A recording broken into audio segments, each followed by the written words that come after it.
नमस्कार। हिंदी साहित्य संस्थान के इस पटल पर आज हम फिर से एक बार और वादे के अनुसार एक किरदार को लेके आए हैं इस कार्यक्रम में, जिसका नाम है किरदारे जिंदगी। जैसा कि आप सभी जानते हैं कि इस कार्यक्रम में हम हर बार एक ऐसे किरदार को लाते हैं जिससे हम बातें करते हैं, उसके जीवन के बारे में बातें करते हैं और समाज के लिए वो उसने क्या किया है, उसका योगदान क्या है, उससे प्रेरणा लेते हैं। आज किरदारे जिंदगी का 120वें एपिसोड है और संयोग की बात है, आज 20 तारीख है। तो इसी संयोग को और सुंदर बनाते हैं, हमारे किरदार को आमंत्रित करते हैं। आगमन है, आमंत्रित करती हूँ मैं हमारे किरदार का, आदरणीय सृष्टि शांडिल्य जी का, जो हमारे साथ बिहार की धरती की सोंधी सोंधी खुशबू लिए हमारे साथ आज जुड़ेंगी। तो स्टूडियो में आपका स्वागत करती हूँ, हार्दिक अभिनंदन करती हूँ आदरणीय सृष्टि शांडिल्य जी। नमस्कार। बहुत बहुत शुक्रिया आपका मुझे जोड़ने के लिए, मुझे आमंत्रित करने के लिए। बहुत बहुत आभार कि आपने हमें समय दिया इस पटल पर आने के लिए, और आज हम आपके बारे में जानेंगे, जी। आपसे कुछ सवाल करेंगे और उनके उत्तर जानने की कोशिश करेंगे। सबसे पहले मैं दर्शकों को थोड़ा सा सृष्टि शांडिल्य जी के बारे में बताऊं। जैसा कि मैंने बताया कि वो बिहार की धरती से आई हैं, हमारे साथ जुड़ी है, छपरा गांव की निवासी है और लोक कलाकार है, लोक गायिका है और व्यास शैली में ये एक ऐसी कलाकारा है जिसके बारे में आज हम जानेंगे, क्योंकि ये एक शैली है जिसमें जो ना ही सिर्फ बिहार में, ये पूरे भारत में प्रचलित है, परंतु अलग अलग नामों से। इसके बारे में हम इन्हीं की ज़बानी जानेंगे आज। तो सृष्टि जी, आपका एक बार फिर से पुनः स्वागत करती हूँ, अभिनंदन करती हूँ और बहुत शुक्रिया आपका। इस चर्चा की यात्रा को बढ़ाते हैं। सबसे पहले आप हमें, हमारे श्रोताओं को, हमारे दर्शकों को बताएं कि अपनी पारिवारिक पृष्ठभूमि के बारे में थोड़ा सा हम सभी से साझा करें। सबसे पहले तो आपके साथ साथ वो तमाम दर्शक जो अभी हमें देख पा रहे हैं, उन सभी का बहुत बहुत शुक्रिया। और आप सभी का एक बार फिर से शुक्रिया कि आपने मुझे इस लायक समझा, इस प्लेटफॉर्म पे मुझे जगह दी। मैं बेसिकली बिहार में छपरा जिला की रहने वाली हूँ। और फैमिली अगर पृष्ठभूमि की बात करें तो पिताजी मेरे म्यूजिक के ही टीचर रहे हैं। तो मेरी जो फैमिली जो गतिविधियां रही हैं, बड़ी म्यूजिकल रही हैं, सांगीतिक रही हैं। तो मेरे घर में मेरी माँ जो है वो भी म्यूजिक से ही वो उन्होंने एमएड वगैरह किया हुआ है। छोटी बहन भी मेरी गाती थी, मैं भी गाती हूँ, पिताजी भी गाते हैं। तो ओवरऑल कह सकते हैं कि वो चीजें चली आ रही हैं, मतलब पूरे खानदान जो है मेरी वो सुरीली टाइप से है थोड़ी सी। तो कह क्या सकते हैं बात कि है। सांगीतिक माहौल रहा है, और शायद यही कारण है कि मेरे घर में सब लोग छोटे बड़े, जो प्रोफेशनल है, जो नॉन प्रोफेशनल है, या फिर जो लोग ऐसे मौज मस्ती के लिए भी गाते हैं, वैसे लोग भी हमारे यहाँ हैं। बर्तन धोते धोते भी गाते हैं, झाड़ू लगाते लगाते भी गाते हैं। तो क्या ऐसी बात है। कंडीशन है घर में हमारी, सब गाते हैं। जी। क्या बात है। संगीत में अगर माहौल हो पूरे घर का, तो उसके क्या ही कहने। और मैं हम्म। दर्शकों को बताना चाहूंगी, ये दूरदर्शन में कार्य करती हैं और बहुत सारे लोगों के शायद उन्होंने साक्षात्कार लिए होंगे और आज खुद साक्षात्कार देने बैठी हैं।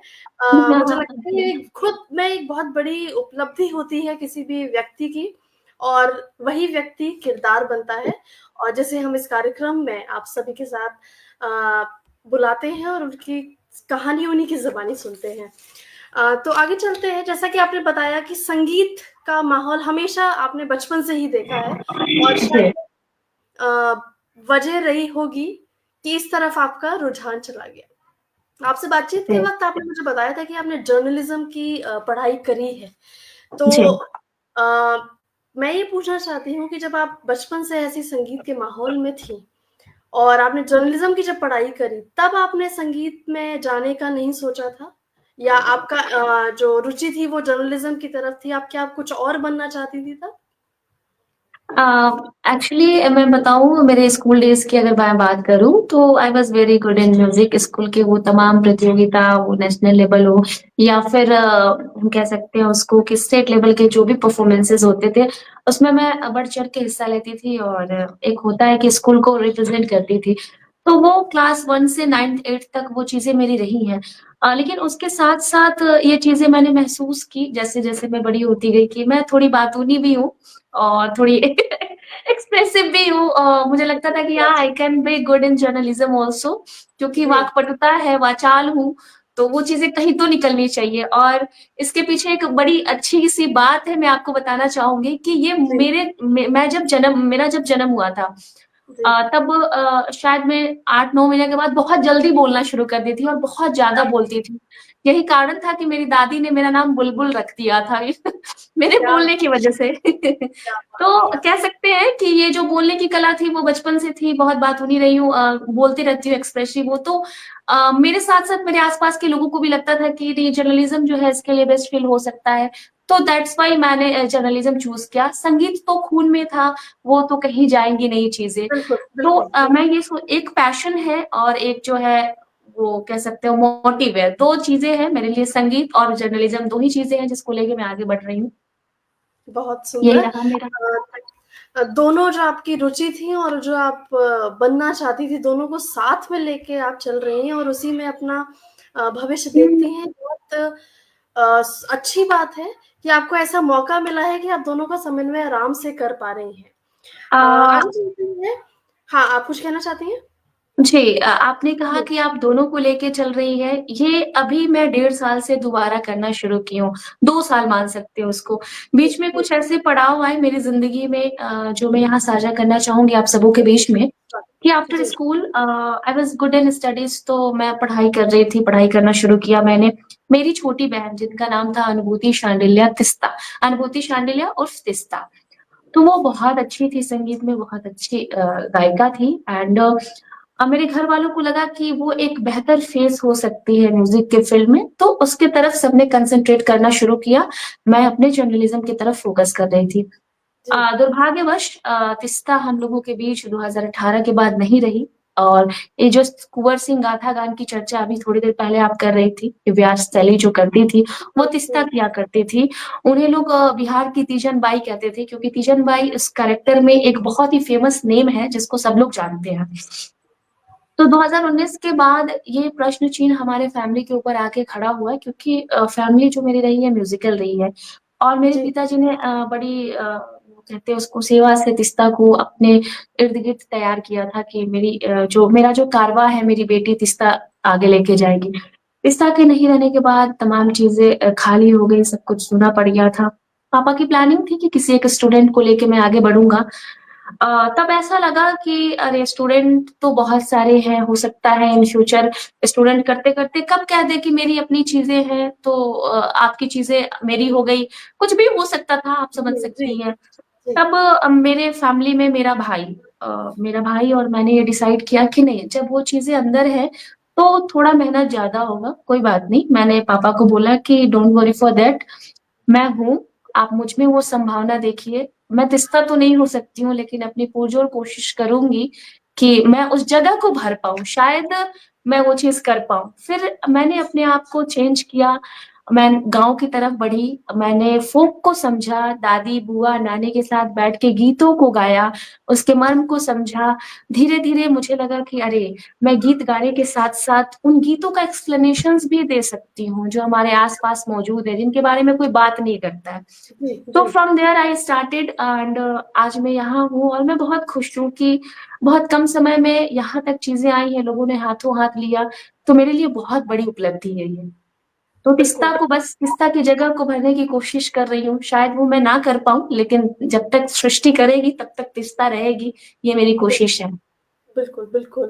अ, जिस भाव के साथ आपने ये बातें कही हैं उसकी अहमियत को हम जानते हैं और जी, जिस भाव के साथ आप बढ़ रही हैं इस जीवन में, उसको बहुत ही अलग एक भाव है कि आप जी, अपनी बहन का जो काम था, वो आगे बढ़ा रही हैं और ये आपकी मेहनत ही है और उसके साथ-साथ आपका नाम भी ज़रूर अमर होगा, ऐसा हम सभी की दुआएँ हैं। इस बातचीत को आगे बढ़ाते हैं। आपने भी बात करी जो आपकी शैली है, उसके बारे में जी, बातचीत करेंगे। उससे पहले मैं दर्शकों को बताना चाहती हूँ कि ये बिहार की भूमि से आई हैं, संस्कृति जहाँ पे शायद हर रगों में बसी हुई है, और वो संस्कृति विलुप्त जब होती है, तो कुछ लोगों के मन में कुछ खालीपन रहता है, और उस खालीपन को ढूँढते-ढूँढते ही शायद हमारी इस किरदार ने, सृष्टि ने एक दिन ठाना कि उस संस्कृति को विलुप्त होने से बचाया जाए, और उसी के लिए इन्होंने काम करना शुरू किया। इसके बारे में हम आपसे ही और ज़्यादा जानकारी लेंगे। मैं सबसे पहले हमारे साथ कुछ दर्शक जुड़ चुके हैं, उनको बहुत-बहुत धन्यवाद देना चाहूँगी, बहुत-बहुत आभार देना चाहूँगी। आदरणीय पुष्पलता तनेजा जी जुड़ चुकी हैं, नमस्कार, आपका स्वागत है। आदरणीय एमबी सिंह जी जुड़ चुके हैं हमारे साथ, आदरणीय साधना शर्मा जुड़ चुकी हैं हमारे साथ, उनका बहुत-बहुत तहे दिल से शुक्रिया कि आप सभी अपना समय निकाल के हमारे कार्यक्रम में आए हैं और उसकी शोभा बढ़ा रहे हैं। सृष्टि, आपसे बात करने से पहले हमारे पास कुछ वीडियो है, और मैं संस्थान से अनुरोध करना चाहूँगी कि हमारे दर्शकों के लिए पहले वो वीडियो चलाए जाएँ, जिनसे हमारे दर्शक जो सृष्टि का जो काम है, सृष्टि क्या करती हैं, उसके बारे में थोड़ी और पहचान पाएँ। जी।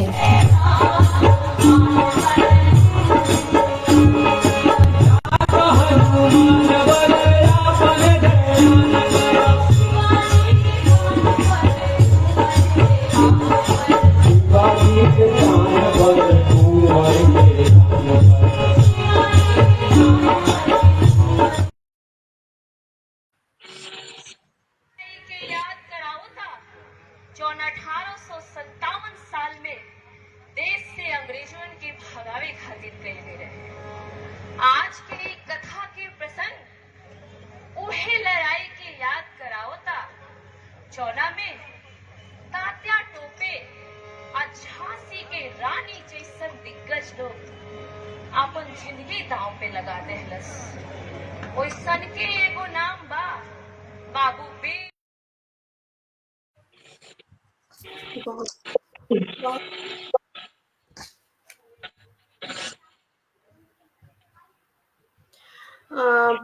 अभी हमने कुछ वीडियोस देखे, और उसे देखकर आपने अपनी बातचीत की शुरुआत में आपने बताया था कि आपकी बहन को तीजन बाई, बिहार की तीजन बाई के नाम से जाना जाता है, और जी, मैं अब समझ सकती हूँ कि ऐसा क्यों कहा जाता है, क्योंकि हमने भी अपने बचपन में तीजन बाई को देखा है। साक्षात मुझे ये बहुत सुना है, उनको बहुत देखा है, और उनकी शैली को बहुत पास से, करीब से देखा है, और बिल्कुल वैसी ही कुछ रूप आज मुझे देखने को मिला, तो शायद इसीलिए ही उन्हें तीजन बाई कहा जाता है। बहुत सुंदर। और इस शैली के बारे में अब हम जानना चाहेंगे आपसे कि इस व्यास शैली की विशेषताएं क्या है, और ये है क्या? इसके बारे में जरा हमें और हमारे दर्शकों को बताएं। जी, ज़रूर। व्यास शैली वस्तुतः किसी खास एक कैरेक्टर के बारे में, उसकी जीवनी, जो शुरुआत होती है जन्म से लेकर मृत्यु तक, और वैसे खास किरदार के बारे में इसमें बातचीत होती है, गीत गौनई होती है, जिन्होंने अपने लाइफ में कुछ ऐसा किया है जो अपने समाज में छाप छोड़ा, या फिर उनको लोग जानते हैं। जैसे पहला जो किरदार मैंने सेलेक्ट किया था अपने इस व्यास शैली के लिए, वो है बाबू वीर कुंवर सिंह। बाबू वीर कुंवर सिंह व्यास शैली जो है, उनका नाम चूज करने के पीछे एक बहुत बड़ा कारण ये रहा, क्योंकि मैं बिहार से हूँ, तो जी, शुरुआत जो मेरे पिताजी ने इसकी स्क्रिप्टिंग की है, ये जो पूरी कहानी है, उनकी जीवनी है अंत तक, ये पूरा का पूरा 1 घंटा 15 मिनट का कंसेप्ट है। जी, और पिताजी ने कुंवर सिंह का नाम इसलिए चुना क्योंकि वो बिहार से थे, तो हमें लगा कि हम उन कैरेक्टर्स को भी चूज करेंगे जो हमारे बिहार के इतर हमारे देश में भी बहुत ही ज्यादा चर्चित है। लेकिन पहला नाम वीर कुंवर सिंह से संबंधित हमने चुना, और हम बाबू वीर कुंवर सिंह का गाथा गान करते हैं। अब आपने उस शैली के बारे में पूछा कि वो वस्तुतः क्या है।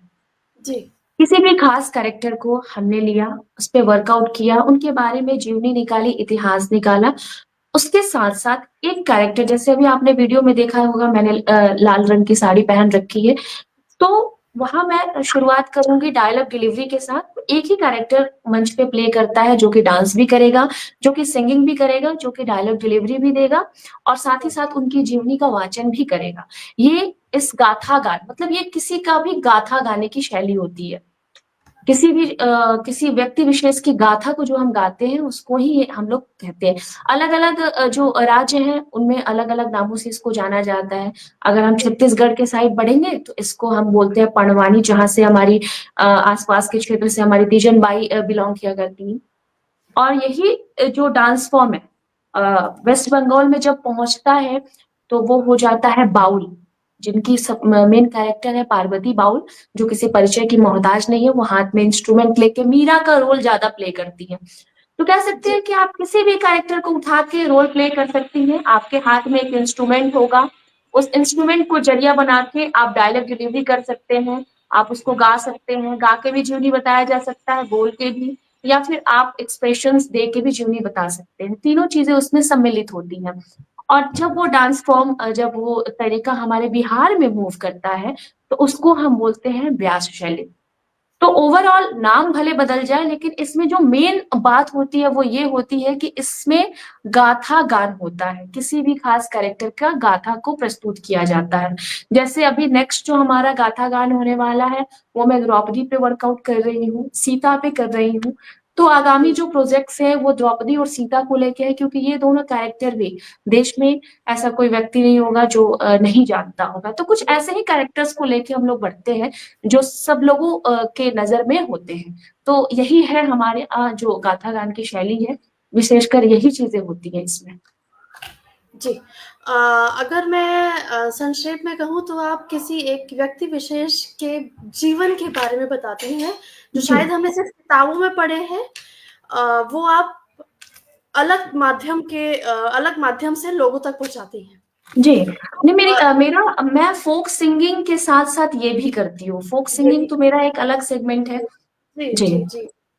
इसी से जुड़ता हुआ एक सवाल मैं पूछना चाहती हूँ कि इसकी तैयारी आप किस तरह करती हैं? क्योंकि आपने बताया कि 1 घंटा 15 मिनट लगभग का कार्यक्रम है, जिसमें आपको बोलना भी है, आपको सब आपने याद किया हुआ है, आपको गायन के रूप में भी रखना है, तो किस प्रकार की तैयारी होती है, इसके बारे में ज़रा बताएँ?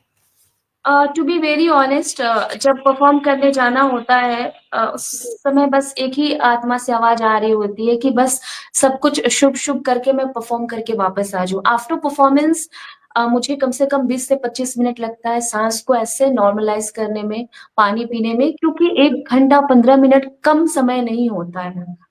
एक बिल्कुल। सांस में आपको वाचन करना है, गाना है, एक्सप्रेशन देने हैं, रोना है, हंसना है, तरह तरह के एक्सप्रेशंस से लोगों को बताना है कि ये तमाम चीजें होती है। प्रैक्टिस इसका बिल्कुल भी इजी नहीं होता है। अगर मुझे पता होता है कि मुझे 2 महीना बाद इस जगह पे परफॉर्मेंस देनी है तो मैं 2 महीना पहले से लगती हूँ। और सबसे ज्यादा जिस लेवल पे मुझे काम करनी होती है वो ये होता है कि मुझे अपने स्टेमिना पे काम करना होता है, क्योंकि इसमें जी, बहुत कूद फान, ब्रीदिंग जो इश्यूज होती हैं उस पे काम करना होता है।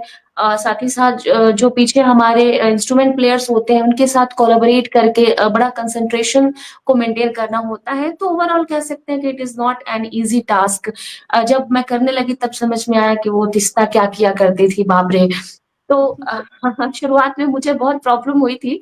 नाउ इट इज जी। ओके, बट वही है कि हर बार एक नए फॉर्म में जाना पड़ता है। अगर आप पूरी तरीके से स्वस्थ नहीं हैं और आप अगर विदाउट प्रैक्टिस चढ़ते हैं तो फिर मुश्किल है। बिल्कुल, बिल्कुल, बहुत मेहनत का काम दिख रहा है और 1 घंटा 15 मिनट बहुत ज़्यादा समय है। इसके लिए जी जैसे जी आपने बताया स्टैमिना उसके लिए बहुत काम करना पड़ता होगा और उसको उसका वंदन है आपका मतलब आप बहुत मेहनत कर रही हैं और जो आपका मकसद है, वो बहुत अभूतपूर्व है, बहुत सुंदर मकसद है। हमारे साथ आदरणीय सुदर्शन शर्मा जी जुड़ चुके हैं, आपका बहुत-बहुत स्वागत है। आदरणीय उमेश कुमार शर्मा जी जुड़ चुके हैं, नमस्कार, बहुत-बहुत स्वागत है। एक गुज़ारिश आई है आपके लिए जी हिंदी साहित्य जी संस्थान की तरफ से ही है कि जी आप कुछ लोकगीत ज़रूर सुनाएँ। उस लोकगीत के सुनाने से पहले मैं एक सवाल आपसे ज़रूर पूछना चाहूँगी कि लोकगीत में रुचि किस वजह से हुई? ये जो आपने कार्यक्रम जो आप करती हैं वो अलग है, और जो आप गायन करती हैं वो अलग है। तो सिर्फ लोकगीतों में आपकी रुचि किस तरह आई? आपने बताया आपने घर में भी संगीत बचपन से सुना है, बट विशेषता आपका लोकगीत आपने किस वजह से चुना? कोई प्रेरणा थी? इसके बारे में बताएं, और उसके बाद जरूर हम एक लोकगीत छोटा सा आपसे जरूर सुनना चाहेंगे। बिल्कुल, बिल्कुल, निश्चित। लोग एक्चुअली मैं बताऊँ तो मैं गाँव में जन्मी, पली-बड़ी, कुछ एक क्लास 3rd 4th तक, उसके बाद मैं कॉन्वेंट स्कूल में, चूँकि गाँव से बिलॉन्ग करती थी, मैं शिफ्ट कर गई कहीं और। लेकिन जब भी मैं घर आती थी ना, तो मुझे गाँव की जो ज़िंदगी है, उसने मुझे हमेशा से खींचा है अपनी ओर। मुझे खेतों में बकरी-वकरी को देख के बड़ी एक्साइटमेंट होती थी। मैं उनको पकड़ती थी, नाव च आज भी मेरी वीडियोज़ कुछ सोशल साइट्स पे पड़े हुए हैं, नाव चलाना मुझे बहुत पसंद है बारिश में, आई डोंट नो व्हाई, मैं क्यों करती हूँ, लेकिन मुझे अच्छा लगता है। और दादी लोग, क्योंकि हमारा जो लोक है ना, उसमें सबसे ख़ास बात ये है कि आप कोई भी काम अगर कर रहे हो ना, तो उस काम से संबंधित गीत हमारे यहाँ हैं। जैसे हम एक गीत की चर्चा करेंगे जिसको बोलते हैं जत्सार। जत्सार आपने नाम सुना होगा जाता पीसना, जिसमें पहले अनाज पीसा जाता था, मसाले पीसे जाते थे। हम्म। तो जत्सार तब गाया जाता था जब हमारे यहाँ महिलाएँ होती थी, बहुत दुखित होती थी, या फिर उनको वो जो होता है एक पितृसत्तात्मक समाज रहा है, कामों हम्म। के प्रेशर से घबराई रहती थी।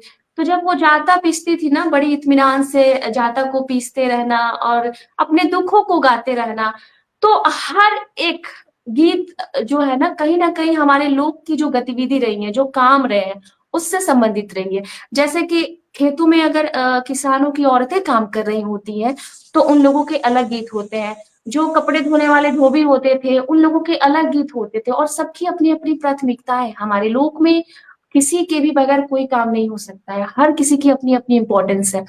तो मुझे लगता था कि मैं जब यूट्यूब पे गाने सुनती थी, मैं जब लोगों को देखती थी कि अरे वाह! ये तो भोजपुरी में लोग गा रहे हैं, ये कर रहे हैं, तो मुझे वो कभी बहुत ज़्यादा अट्रैक्ट नहीं किया। मुझे लगता था कि वो चीज़ें जो कभी दादी गाया करती थी, वो चीज़ें जो मेरी परदादी गाया करती, मैं क्यों ना उन चीज़ों को गाऊँ।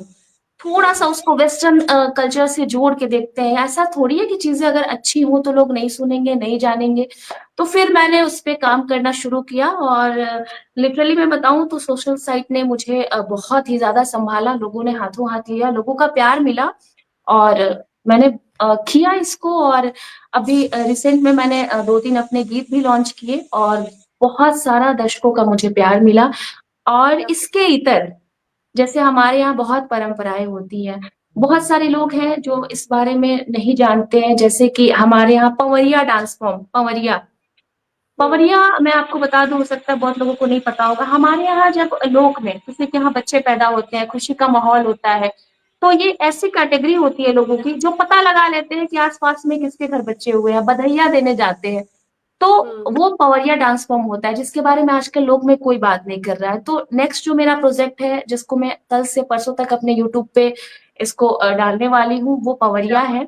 इसके पहले गोवर्धन पूजा, क्योंकि गोवर्धन पूजा का कांसेप्ट मुझे लगता है कि पूरे देश में सबको पता है कि उसमें हमें गोवर्धन बाबा को पूजना होता है, भैया के 12 सिर पगिया गाना होता है, लेकिन क्यों गाना होता है? क्यों श्राप देना होता है? आखिर क्यों अपने मुँह से औरतें अपने ही घर के लोगों को श्रापित करते हुए अपने जीभ में रेंगनी का काँटा चुभोती हैं और बोलती हैं कि जिस जीभ से मैंने श्रापा, उसी जीभ से मैं अपने आप को मुक्त कर दी। तो लोक हमारा इतना विस्तृत है, लेकिन जानने और समझने की कोशिश करने वालों की संख्या बहुत कम है। गीत मिल जाए, उसको गा देना बड़ी बात नहीं होती है। गीत के मर्म को समझना, आखिर क्यों ऐसे गीतों को बनाया गया, ये समझना बहुत ज़रूरी था। चूँकि मेरे पिताजी हैं, लोक के बड़े बड़े कलाकार हैं, तो उनसे बहुत सारी चीज़ें मुझे मिल जाती हैं। तो मैं कोई भी गीत अगर प्रस्तुत करती हूँ, तो सबसे पहले उसके पीछे वर्कआउट करती हूँ, उसके बाद ही मैं उसको लेके आती हूँ, ताकि मैं प्रिपेयर रहूँ कि मैं आने वाली पीढ़ी को कुछ अपने तरीके से दूँ या ना दूँ, ये तमाम चीज़ें उनको हस्तांतरित कर सकूँ कि अरे मैंने अपने पूर्वजों से लिया है, मैं आगे के लोगों को ये सारी चीज़ें दे पाऊँ। बस यही कोशिश रहती है, और आगे भी मैं करती रहूँगी। जी, जी। बहुत सही बात करी आपने कि आप जो कर रही हैं उसका मकसद क्या है। आजकल की जो पीढ़ी है अ, वो हमेशा तर्क पे यकीन रखती है, और उसका हर काम करने के पीछे वजह जानना उसका बहुत ज़रूरी होता है, तब उनका काम करना आसान भी हो जाता है। ये बात आपने अभी कही कि लोग क्यों करते हैं ये उन्हें नहीं पता, और ये सच बात है, और इसलिए शायद लोगों ने करना बंद कर दिया है। जी। ये बहुत अच्छा है कि आप वजह बताती हैं, और ये वजह अगर समझ में आ जाए तो लोग उसे खुशी से और मन से करना शुरू कर देते हैं। हमारे साथ जुड़े हुए हैं रहमान जाफरी जी, जिन्होंने जी। एक सवाल पूछा है और एक बात भी लिखी है, तो मैं पूछना चाहूंगी कि आप उससे कितनी सहमत हैं। उन्होंने लिखा है कि अक्सर लोग गीतों की गायिकाओं का तो पता चल जाता है, पर रचनाकारों का पता नहीं चलता है। शायद ये मैं कह सकती हूँ लोक गीतों के बारे में नहीं है, शायद गीतों के बारे में ही है। अगर हम कोई भी गाना सुनते हैं, कोई भी गीत सुनते हैं, तो उसकी गायक या गायिका के बारे में पता होता है, पर शायद रचनाकार इतना के बारे में हम शायद नहीं जान पाते। तो इससे आप सहमत हैं? और अगर सहमत है तो इसकी वजह क्या है? सबसे पहली बात मैं ये कहना चाहूंगी, लोक लोक का अर्थ ही होता है लोगों का मिला हुआ समूह, मतलब बहुत सारे लोग मिलके लोक का निर्माण करते हैं। जी। कई सारे ऐसे गीते हैं जो हमारे पास मौजूद है, हमें नहीं पता है कि किसने इसकी रचना की है। जैसे अभी शारदा माँ की अभी अभी देहांत हुआ। शारदा माँ हमारे बीच नहीं रही, शारदा सिन्हा जिनको हम लोग जी। भोजपुरी या फिर मैथिली की कोकिला कहा करते थे।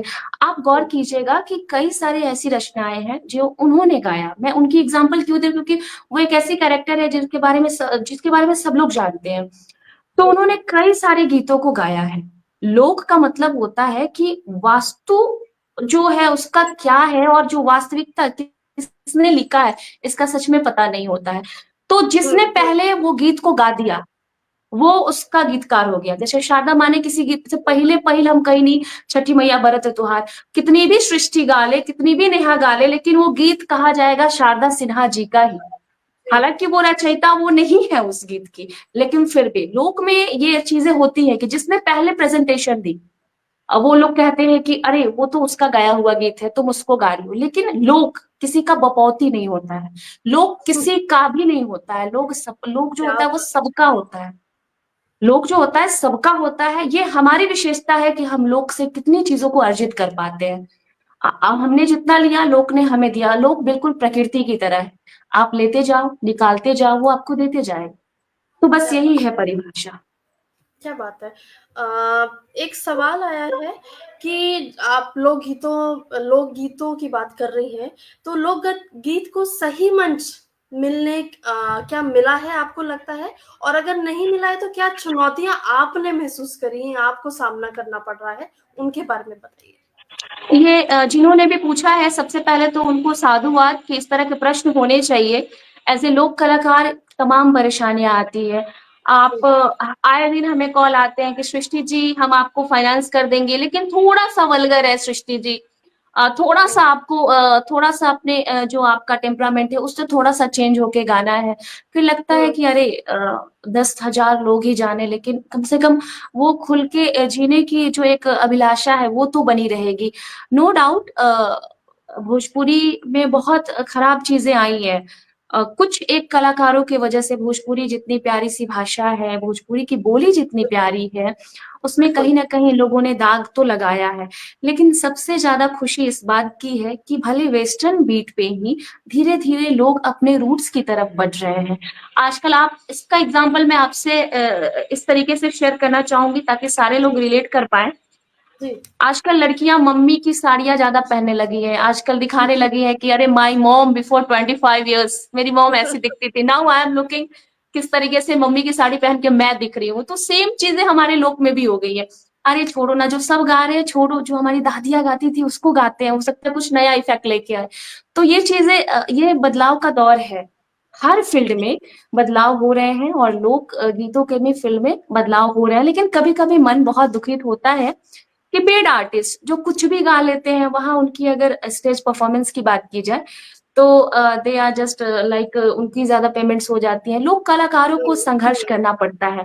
लेकिन खुशी इस बात से होती है कि वो गवर्नमेंट हो, लोक कलाकार या फिर जो साफ सुथरे गीत गाने वाले लोग हैं, अच्छे क्वालिटी वाले लोग हैं, वो जिस मंच पे जाते हैं वो वल्गर कलाकार नहीं जा सकते। वो पैसे कमा सकते हैं, सम्मान नहीं कमा सकते हैं। तो ये बेसिक डिफरेंस होता है। जो अभी आपका उत्तर है उसी से जुड़ता हुआ मैं एक सवाल पूछना चाहूंगी। जब आप चुनाव करती हैं कुछ गीतों का, तो आप किस तरह चुनाव करती हैं कि आपको कौन सा गीत गाना है या कौन सा गीत नहीं गाना? उसके लिए आप क्या हम्म। चीजें लगती हैं कि ऐसा होना चाहिए या ऐसा नहीं होना चाहिए, इसके बारे में बताएं। सबसे पहले तो मैं एक इंटरेस्टिंग फैक्ट आपको बताना चाहूंगी कि +2 तक मैंने नागपुर से पढ़ाई की। जब मैं घर आई और जब मैंने लोकगीतों पे काम करना शुरू किया तो आसपास के लोगों ने ये कहना शुरू किया मेरे पापा को कि ये तुम्हारी बेटी पागल हो गई है, तुमने इसको पढ़ा लिखा के क्या किया है कि यही बस दादियों के बीच में बैठती है, जाता पीसती है और गाना गाती है, इसके इसके जिम्मे कोई काम नहीं, तुमने पढ़ा लिखा के किया क्या है इसको। तो ये तमाम चुनौतियां आई, लेकिन चूंकि मेरे पिताजी जो है लोग के बारे में उनको बहुत अच्छी जानकारी है, और नॉट ओनली पिताजी, जो लोग मुझसे बड़े हैं, जिन लोगों ने अच्छे स्तर पे काम किया है, मैं कोई भी चीज अगर पब्लिकली लाती हूँ तो एक बार उन लोगों से सहमति लेना मुझे लगता है बहुत जरूरी है। वो समझाते हैं कि कौन सी ऐसी चीजें हैं जो लोगों के बीच में लानी चाहिए, नहीं लानी चाहिए। हालांकि शुरुआती दौर में मुझे बहुत प्रॉब्लम हुई थी। लोगों ने कहना शुरू कर दिया तुमसे नहीं होगा यार, तुम पढ़ाई ही कर लो, तुम जर्नलिज्म ही कर रहे हो, तुम क्या लोकगीत गा रही हो, तुम्हारा टेम्परामेंट। और बात ऐसी हुई कि लोग क्या ही बोलूं मैं, अभी लोग की स्थिति ऐसी है कि मैं कहीं भी बैठ के कुछ भी गा लेती हूँ and I am very happy. मुझे मिट्टी से जुड़ना बहुत पसंद है, और चुनौतियां तो आती रहेंगी, वो हर फील्ड में है, चाहे आप कुछ भी कीजिए। तो बस यही बिल्कुल। है, कारवां चलता रहे, बस इसी की कोशिश है। कारवां बिल्कुल चलता रहेगा। आदरणीय मंजुला श्रीवास्तव जी जुड़ चुकी हैं, आपका बहुत स्वागत है, और लिख रही है कि सच बात है कि आजकल के यंगस्टर्स जो हैं वो लोकगीतों को बहुत गा रहे हैं, दादी मम्मी के जो पुराने गीत हैं वो वापस आ रहे हैं। जी और मैं मुझे लगता है कि सिर्फ लोकगीतों की बात नहीं है, आजकल अगर हम हिंदी फिल्मों में भी अगर हम देखें तो पुराने गीत जो रीमिक्स वर्जन जिसका नाम हम दे जी चुके हैं, वो रीमिक्स ज्यादा आ रहे हैं और शायद पसंद भी ज्यादा वही किए जा रहे हैं। और पुराने गीतों की सच में बात ही कुछ अलग होती है, जो दिल को सुकून जो मिलता है, जो एक जुड़ाव महसूस होता है, जो मिट्टी की सौंधी खुशबू जो अभी आपने बात करी वो मिलती है, वो सच में पुराने गीतों से ही मिलती है।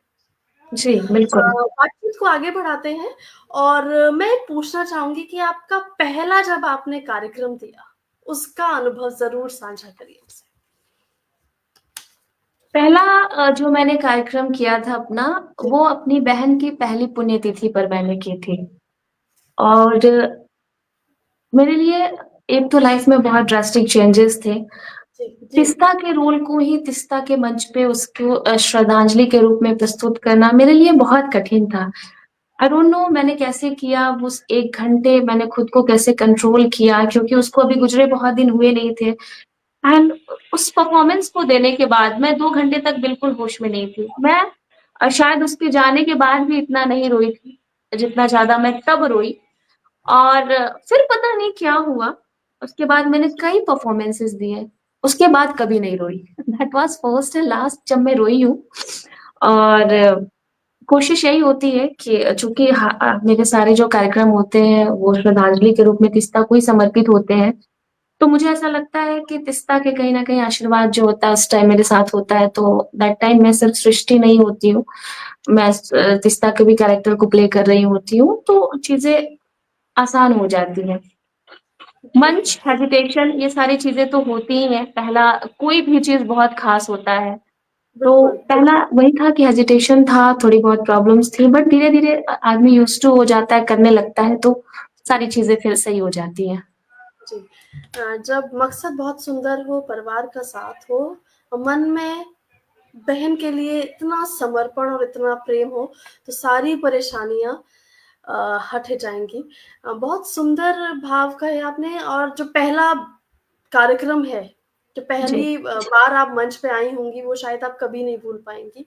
कभी बहुत सुंदर। नहीं। अभी आपने पुराने गीतों और नए गीतों की हम बात कर रहे थे, उसके बारे में मैं एक सवाल आपसे पूछना चाहती हूँ कि आपको लगता है कि जो नया संगीत है और जो लोकगीत है उसके बीच का भी कोई संतुलन हो सकता है? डेफिनेटली संतुलन हो सकता है, नहीं ये हो रहा है, ये दिख भी रहा है। क्योंकि अभी जिस तरीके से टेक्नोलॉजी की अगर हम बात करें, जिस तरीके से माहौल की बात करें, सब कुछ बहुत चेंज हो चुका है अगर हम 100 साल पहले के कंपैरिजन में देखें तो। लेकिन सबसे बड़ी बात ये है कि लोगों ने फिर से पुरानी चीजों को अडॉप्ट करना शुरू किया है। संतुलन कहाँ से बनना शुरू हुआ है मैं ये बता दूं।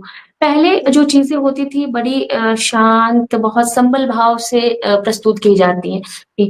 अब क्या है कि चीजों को थोड़ा सा आज के बीट से, आज के म्यूजिक से जोड़कर प्रेजेंटेशन को थोड़ा सा चेंज करके उन्हीं चीजों को परोसना, ताकि आज के जो यंगस्टर्स हैं जो कुछ भी मानने को तैयार नहीं है भाई, उनके लिए तो सब कुछ जैसे लगता है कि दे आर द बेस्ट, तो वो अगर एक्सेप्ट कर ले रहे हैं चीजों को, तो ये मानना इसमें कोई मतलब दो राय नहीं है कि चीजें बिल्कुल सही प्लेटफॉर्म पे है। तो आजकल के यंगस्टर्स भी आजकल गाना गाने लगे हैं। सबसे बड़ी बात तो देखिए, हमारी शादियों में जो गारी गीत गाई जाती है वो बिल्कुल, गीत बिल्कुल। लड़कियां गाने लगी हैं आजकल की, मतलब सब बहुत इंटरेस्ट के साथ गा रहे हैं। और ये परिवर्तन का दौर है, मैंने पहले भी बोला है, तो ये जो कोऑर्डिनेशन है ऐसे ही बन रहा है। पुराने गीतों में थोड़ा सा वेस्टर्न कंसेप्ट डाल के, बस प्रस्तुतिकरण में चेंजेस लाके हम चाहे तो अभी भी अपनी चीजों से कनेक्ट हो सकते हैं, जो कि हो भी रहा है। जी, जी। बहुत ज़रूरी भी है अपनी जो पुरानी जो संस्कृति है, जो धरोहर है, उससे जी जुड़े रहना बहुत ज़्यादा ज़रूरी है, क्योंकि वही हमारी जड़ें हैं। जिस दिन हम उन बातों को, उन जड़ों को भूल जाएँगे, शायद हमारे अस्तित्व पे प्रश्न चिन्ह ज़रूर लगेगा।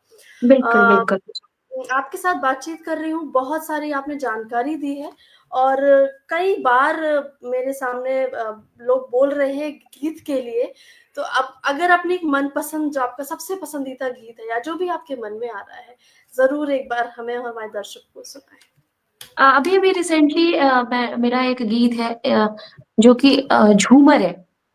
वो अभी कुछ दिन पहले ही मैंने उसको थोड़ा सा हल्का सा वेस्टर्न बीट के साथ लोगों के बीच में रखा, बहुत प्यार भी मिला। तो मैं उसकी जी, कुछ चंद लाइनें हैं जो आप सभी को सुनाना बस। चाहूंगी। मुझे भी शादी सीजन भी चल रहा है, कथा मटकोर ये सारी चीजें होती रहती है। औरतें जो है वो डोमकच करते रहती हैं, झूमर गाते रहती हैं, सबको पता जी, होगा ये चीज। तो मैं वही सुनाना चाहूंगी दो चार लाइन।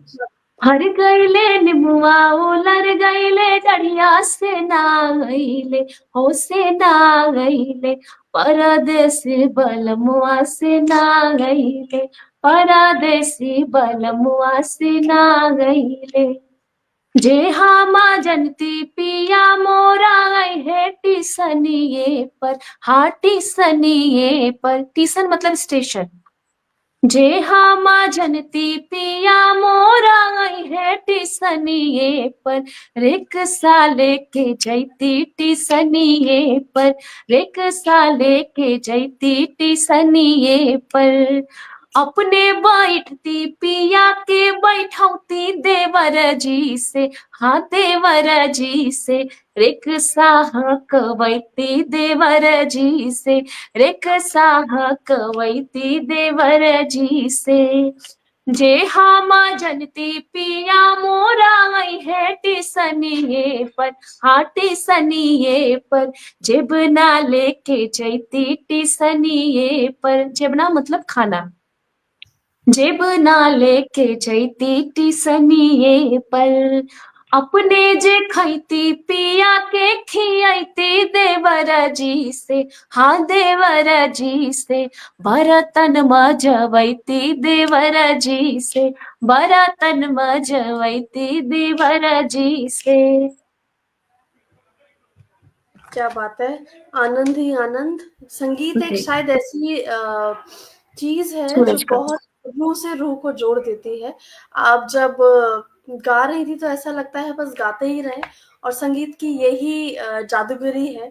इसी में इतना जादू है कि हम्म दुनिया के किसी भी हिस्से में आप हो, किसी भी भाषा में हो, आप जानते हो, नहीं जानते हो, बस संगीत आपको ज़रूर जोड़ देगा। बहुत-बहुत साधुवाद, बहुत-बहुत सुंदर आपने गाया। समय की वजह से हम और नहीं सुन पाएँगे, वरना हम चाहते तो आपसे सुनते ही रहते। बहुत सुंदर गाया आपने। अ, इस बात को आगे बढ़ाते हैं और एक सवाल मैं पूछना चाहती हूँ कि अभी थोड़ी जी देर पहले आपने सोशल मीडिया का भी ज़िक्र किया था। जी। तो आप क्या मानती हैं कि लोकगीतों में अगर टेक्नोलॉजी आएगी, तो उससे कुछ अंतर पड़ेगा? और टेक्नोलॉजी का कितना योगदान है अभी लोकगीतों में? क्योंकि अगर हम नया संगीत जो वेस्टर्न जो आपने बोला, उसमें अगर बात करें तो उसमें टेक्नोलॉजी बहुत ज़्यादा है। तो लोकगीतों हम्म में कितनी है, और अगर आपके अनुसार आनी चाहिए ज़्यादा या नहीं आनी चाहिए? इस पे थोड़ा-सा प्रकाश डालें। सबसे पहली बात तो मैं ये बताना चाहूँगी कि लोक गीतों का अपना टेस्ट होता है, वो सिर्फ़ बिहार की ही बात नहीं है, वो किसी भी राज्य विशेष का हो, अपना गीत है, अपना संगीत है। और दूसरी चीज़ आपने कहा कि जो टेक्नोलॉज़ी है, टेक्नोलॉज़ी का कितना इम्पोर्टेंट रोल प्ले होगा अगर इस तरह की चीज़ें होती है, तो डेफ़िनेटली जिस तरीके से हम टेलीफ़ोन से मोबाइल पे आ गए, तो बात तो हम वही करते हैं लेकिन टेक्नोलॉज़ी के साथ करते हैं। तो वही चीज़ें हैं हमारा जो कंसर्ट होता था पहले अगर हम देख सकते हैं बड़े-बड़े आईफा अवार्ड्स के अगर हम लोग वीडियोज़ आज से 30 साल 40 साल पुराने देखें, वो मंच और आज के मंच में कितना फ़र्क होता है, चकाचौंध है। जी, तो फिर जी, कोई भी ऐसा फ़ील्ड नहीं है ना जो अछूता रहेगा। तो ज़ाहिर-सी बात है कि वो टेक्नोलॉज़ी का अगर थोड़ा-बहुत भी अंश हमारे लोक गीतों में अगर डाला जाता है, बशर्ते टेक्नोलॉज़ी डाली जाए, प्रयोग किया जाए, लेकिन उसकी मौलिकता के साथ छेड़खानी ना हो, उसकी जो ग्रेविटी हो, जो मूल उसका कंटेंट हो, उसके साथ अगर छेड़खानी नहीं हो, तो बात बड़ी दूर तक जाएगी। लोकगीत जो है पूरे देश में फैलेंगे, अलग-अलग स्टेट्स अपना-अपना जिस तरीके से अनेकता में एकता भारत की पहचान है, लोकगीत भी कुछ ऐसा ही अपना उसमें योगदान देंगे, जैसा कि हम लोग जानते आए हैं लोकगीतों के बारे में।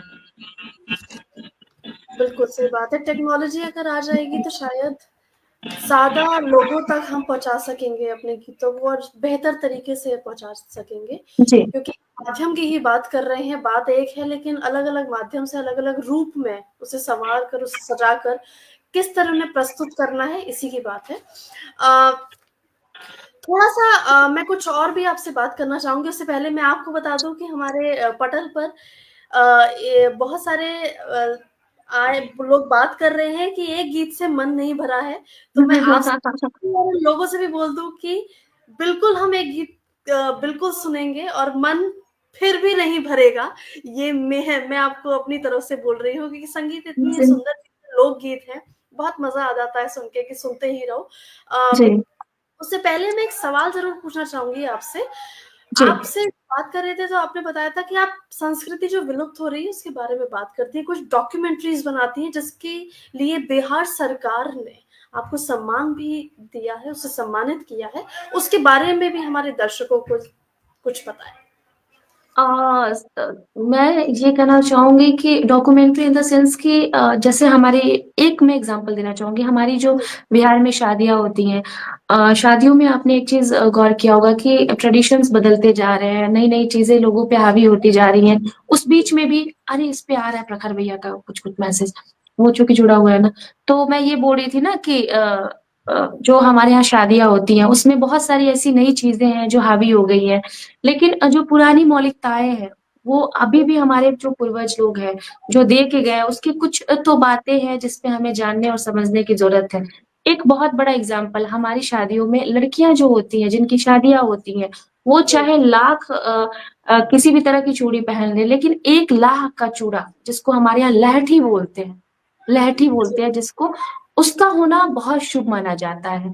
तो अब अच्छा, मैं आपको ये इन्फॉर्मेशन दे दूँ कि वो चाहे आप कितनी भी ग्रैंड शादियाँ कर लो, कितना भी वेस्टर्न मोड में ल जाके शादी करो, लेकिन अगर वो बिहार की शादी होगी और ख़ासकर उस प्रांत की होगी जहाँ से मैं बिलॉन्ग करती हूँ, वहाँ की एक जी, ख़ासियत है कि लड़कियाँ जब भी वो चूड़ी पहनेंगी कितना भी स्टाइलिश चूड़ियाँ पहन लें, लेकिन बीच में लाह की जो चूड़ी है, उसकी इम्पोर्टेंस अलग है।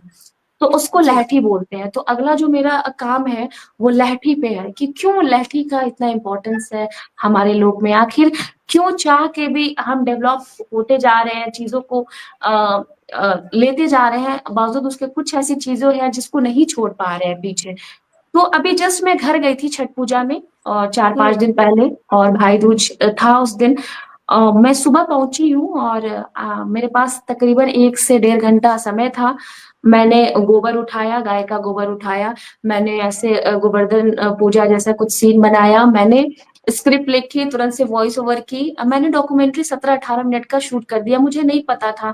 शायद मैं पहले की हो गई थी तो चीज़ें और बहुत बड़े लेवल पे जाती, लेकिन within 2 hours it was like कि उसको कम से कम 50,000 लोगों ने देखा एंड बिहार फाउंडेशन जो एक पेज है, जो गवर्नमेंट का पेज है, उन लोगों ने मुझसे कॉन्टैक्ट किया कि सृष्टि इस तरह के डॉक्यूमेंट्री आप प्लीज़ बनाया कीजिए बहुत अच्छी चीज़ें हैं और मैं प्रॉपर उसको अपने जो मदर टंग है भोजपुरी में करती हूँ क्योंकि बहुत सारे ऐसे लोग हैं जो कनेक्ट नहीं कर पाते हैं, क्योंकि अलग अलग क्षेत्रों की अलग अलग अपने रिचुअल्स होते हैं। जी, जो जी। बड़े लेवल पे है उसको तो हम हिंदी में करेंगे ताकि सारे लोग समझ पाए, लेकिन जो क्षेत्र जी। विशेष की चीजें हैं उस क्षेत्र की भाषा में होनी चाहिए, मुझे ऐसा लगता है। तो मैंने अभी डॉक्यूमेंट्री की, और दूसरा अभी पवरिया प्रोजेक्ट में करके आई हूँ, 2 दिन बाद मैं उसको अपने यूट्यूब से हम लोगों के लिए डालूंगी कि पवरिया क्या है, क्यों है। और ये पवरिया में भी लोगों को सिर्फ ये पता होता है कि पवरिया आते थे, बधाई देते थे, खिलौना गाते थे, सोहर गाते थे, लेकिन ये नहीं पता है कि जब पवरिया आते थे तो यही गाना क्यों गाते थे कि कंगन ले बोरे बबुआ, कंगन ले बोरे बबुआ के बधैया, कंगन ले बोरे बबुआ के बधैया, माई से लेबो ओकरा बाबू से लेबो, माई से लेबो ओकरा बाबू से लेबो, दादा से लेबो 1000 रुपया, कंगन क्या बात! लेबो रे बबुआ के बधैया, कंगन लेबो रे बबुआ के बधैया।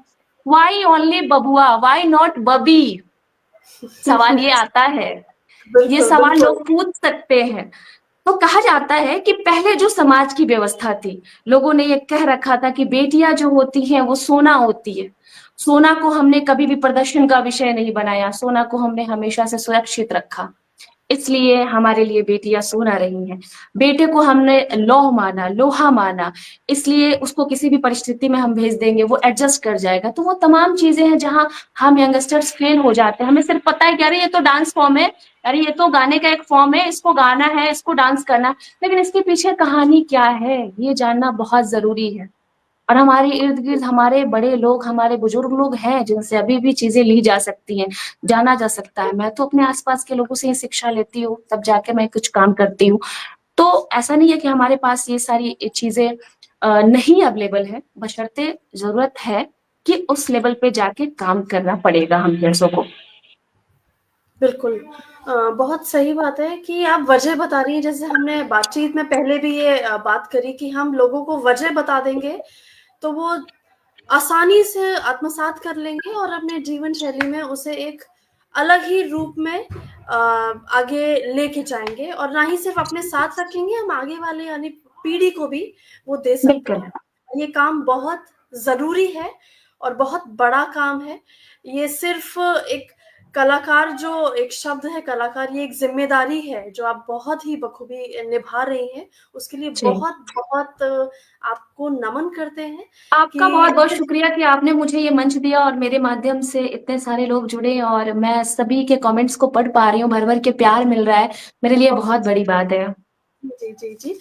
हमारे साथ डॉक्टर ममता जी जुड़ चुकी हैं और बहुत सारे लोग जुड़ चुके हैं जो मैं अंत में आपसे, समय बहुत कम है, सवाल बहुत सारे हैं, जी और मैं जी। अंत में आपसे एक ज़रूर ये पूछना चाहूँगी, जो आजकल जो लोक गायन का जो क्षेत्र है, उसमें जो युवा लोग हैं या जो आना चाह रहे हैं, या उसमें हम्म। आप कुछ बदलाव देखना चाहती हैं आगे, कुछ आगे के 5 सालों में, 10 सालों में, वो क्या होगा?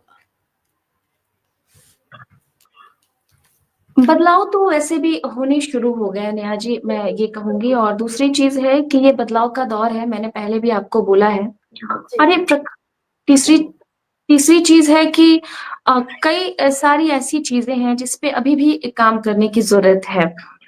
शायद हमने इस चीज को शुरू किया, आगे की जो हमसे आने वाली पीढ़ी है, जो अभी बड़े हो रहे हैं बच्चे, वो सीखेंगे, वो करेंगे इन तमाम चीजों को। तो पुरानी चीजों में ही थोड़ी बहुत चेंजेस करके, जी, बट उन चीजों को, जहाँ की वो चीजें हैं, वास्तविकता उनकी वहीं से है, वहीं से उनकी बिल्कुल। जड़ें हैं, जड़ों तक पहुंचाने का काम हम जैसे कलाकारों का होगा। अब आपको नहीं, आपसे तो ये बात छुपी नहीं होगी कि भोजपुरी में वल्गैरिटी के नाम पे क्या परोसा जा रहा है, आपको तो जी, पता ही है। और शायद मुझे लगता है कि भारतवर्ष में कोई भी नहीं होगा जिसे इस बात की जानकारी नहीं होगी कि भोजपुरी में जो वल्गैरिटी है किस लेवल पे है।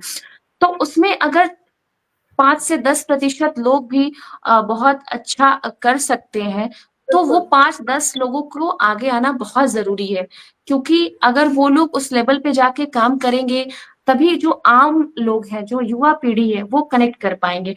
जैसे मैंने आजकल देखा है, बहुत सारे ऐसे चैनल्स हैं जो जी, नया काम, वो बोल तो रहे हैं कि हम लोग नया काम कर रहे हैं, लेकिन बात वही है कि पुरानी चीजें को नए फॉर्म में प्रस्तुत कर रहे हैं। बिल्कुल। तो खालू तिरंगा गोरिया झाड़ के जा झाड़ के, तो उससे तो बेहतर है कि हम लोग थारे गंगा जी में टिकवा झलकी गईले गाएंगे। क्या तो बात है। जहां बुरे लोग हैं वहां अच्छे लोग हैं, प्रतिशत भले कम हो बिल्कुल, सकता है, लेकिन बिल्कुल, एग्जिस्टेंस ऐसा नहीं है कि बुरे चीजों के साथ अच्छी चीजों का नहीं होता है। तो चेंजेस आते ही रहेंगे, बशर्ते यही है कि मैं ये कहूंगी, क्योंकि मैंने इस चीज को अपनाया है, तो मैं बाकी और बिल्कुल, लोगों से भी गुजारिश करूंगी कि बिल्कुल, मैं जो गीत गा रही हूँ, मैं दो ही गीत गाऊं, मैं एक ही गीत गाऊं, लेकिन उस गीत का जो मूल भाव है ना, उसका मुझे पता होना चाहिए। ये कल होके मुझसे कोई पूछे तो मैं ऐसा नहीं हो, कह रहे नहीं मेरे को तो बस सिर्फ गीत ही आता है, मैंने सिर्फ गीत ही गाया है। नहीं, हमें गर्व हो खुद पे कि अरे मैंने इस गीत को क्यों गाया, मैंने इस गीत को क्यों चुना, उस गीत का मूल भाव क्या है। ये प्रस्तुतिकरण बहुत मैटर करता है। और मुझे इस बात से बहुत खुशी है कि मैं देख पा रही हूँ, क्योंकि मैं इस क्षेत्र से जुड़ी हुई हूँ, जी, लोग बैक टू रूट्स हो रहे हैं, लोगों ने बिल्कुल, फिर से लोग को अपनाना शुरू कर दिया है। ये बहुत बड़ी बात है। आजकल लड़कियों को भले रील्स ही बनाना है, लेकिन छठ पूजा में मम्मी को सिंदूर लगाते हुए रील्स बनाना है। बिल्कुल, बिल्कुल, बिल्कुल सही ये कहा। बहुत बड़ी बात है। हाँ, वो उन्हें भले वो दिखावे के लिए सही, उन्हें गंगाजल अर्पित करना है गंगा मैया को, तो ये बड़ी जरूरत की चीजें हैं जो कि हमारे युवा पीढ़ी को तो करना पड़ेगा। और हमारी अभी की युवा पीढ़ी करेगी तो निश्चित आगे तो इसका इफेक्ट दिखेगा ही दिखेगा। और मुझे लगता है कि मैं अपना 100% दे रही हूँ। मेरे जैसे तमाम युवाओं से ये गुजारिश है कि सब लोग अपना 100% दे। बिल्कुल, बिल्कुल सही बात है। ये वक़्त सच में बदलाव का है और परिवर्तन ही संसार का नियम है।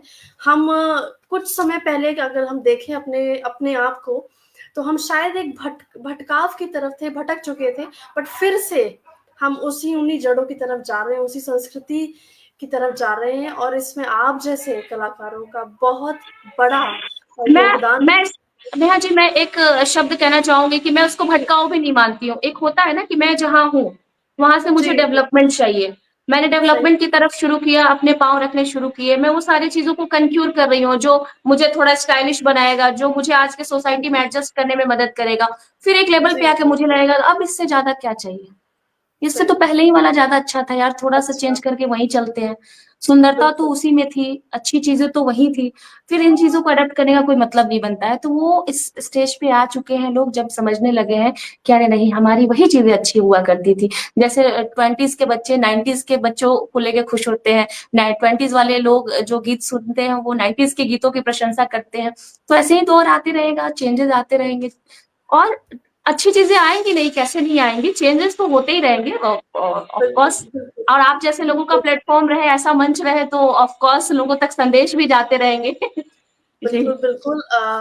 पूरी अगर बातचीत की आज जो आपने बातें करी हैं, उनको अगर मैं एक अंग्रेज़ी में कहते हैं ओल्ड इज़ गोल्ड और ये बिल्कुल सच बात है। पुरानी बातें हमें हमेशा याद आती हैं। आज भी अंताक्षरी जब खेलने बैठो तो पुराने बिल्कुल गानों बिल्कुल। से ही शुरुआत, पुराने गीतों की ही बारिश होती है। नए गाने हमें शायद याद भी नहीं आते।